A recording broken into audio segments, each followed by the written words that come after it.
More financial help is coming for Canadians who didn't qualify when the Canada Emergency Response Benefit was first rolled out.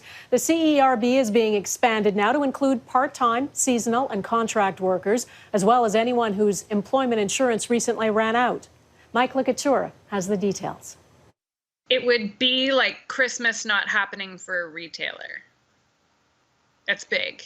As a self-employed artisan, the countrywide shutdown means Megan Rose Babb has no one to buy the jewelry and accessories she crafts by hand.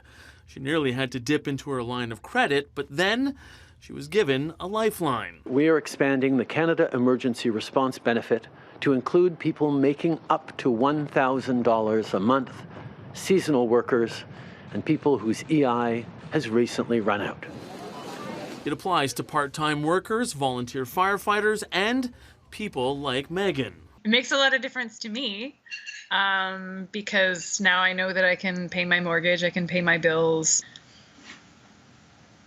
buy food, all those things. The CERB has meant a lot to a lot of Canadians. In the first week of its rollout, the benefit saw nearly 3.5 million applications. Anyone who has applied for employment insurance before that time was automatically put in the CERB stream, pushing the total number of applications for help dating back to March 15th to nearly 6 million Canadians. According to the government, they've processed 90% of those claims. The NDP is claiming a victory, saying they helped push the government to include more categories of workers than the Liberals originally planned. Still, Jagmeet Singh says many more need help, especially students. We need people to stay at home, and then we're asking students to go out and apply for a job. That doesn't seem to be in line with what the public health experts are saying. The Prime Minister says help will be coming for post-secondary students later this week, but it's unclear if they too will be allowed to apply for the CERB. And on that, government officials are reminding people who've already received the benefit that because a new pay period is about to start, they have to contact the government to reapply or reconfirm that they're still eligible for the benefit. Donna?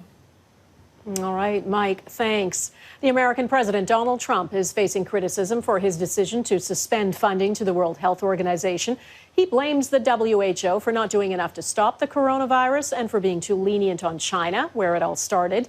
The Bill and Melinda Gates Foundation is the next biggest donor to the WHO after the U.S. And in a tweet, Bill Gates said, halting funding for the World Health Organization during a world health crisis is as dangerous as it sounds. Their work is slowing the spread of COVID-19, and if that work is stopped, no other organization can replace them. The world needs the WHO now more than ever. And today, the head of the U.S. Centers for Disease Control said this. You know, I'm just going to say that WHO's been a long-standing partner for CDC. We've worked together to fight health crisis all around the world. We continue to do that. Because the WHO isn't just fighting COVID-19, it works with other diseases that need desperate attention, too. As Jackson Proskow reports, the huge cut in funding could be disastrous. We regret the decision of the President of the United States.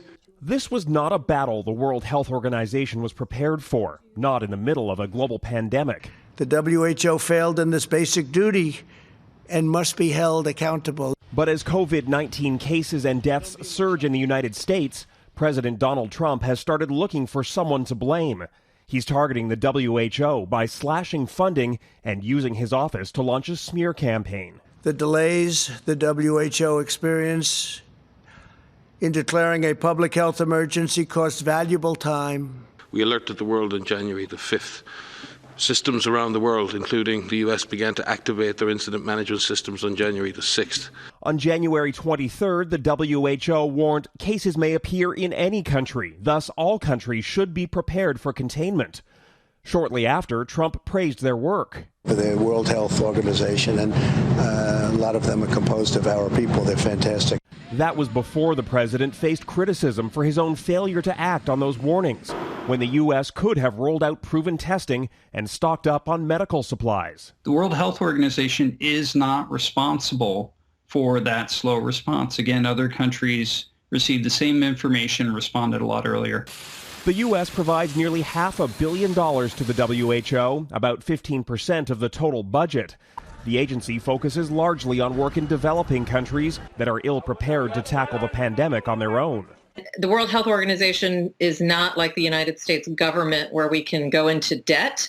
It's an organization that has to have money to kind of keep its efforts going. Despite warnings that a failure to control the outbreak in any country will have dire consequences for every country, the Trump administration seems undeterred, pressing ahead with the fight against those fighting the virus.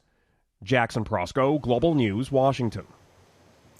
Some of Canada's less busy U.S. border crossings are about to become even more quiet because of COVID-19. The Canada Border Services Agency is temporarily cutting hours at 27 locations in BC, Alberta, Manitoba, Saskatchewan, and Quebec. The changes, which won't impact commercial traffic, take effect tonight and will remain in effect until further notice. You can find the full list of the affected crossings and their new hours on our website, globalnews.ca/globalnational. The new series that goes inside the COVID-19 pandemic, from the front lines to the everyday heroes helping us cope with the unprecedented change. Coronavirus, the new reality. A Global News special, Sundays at 7 on Global.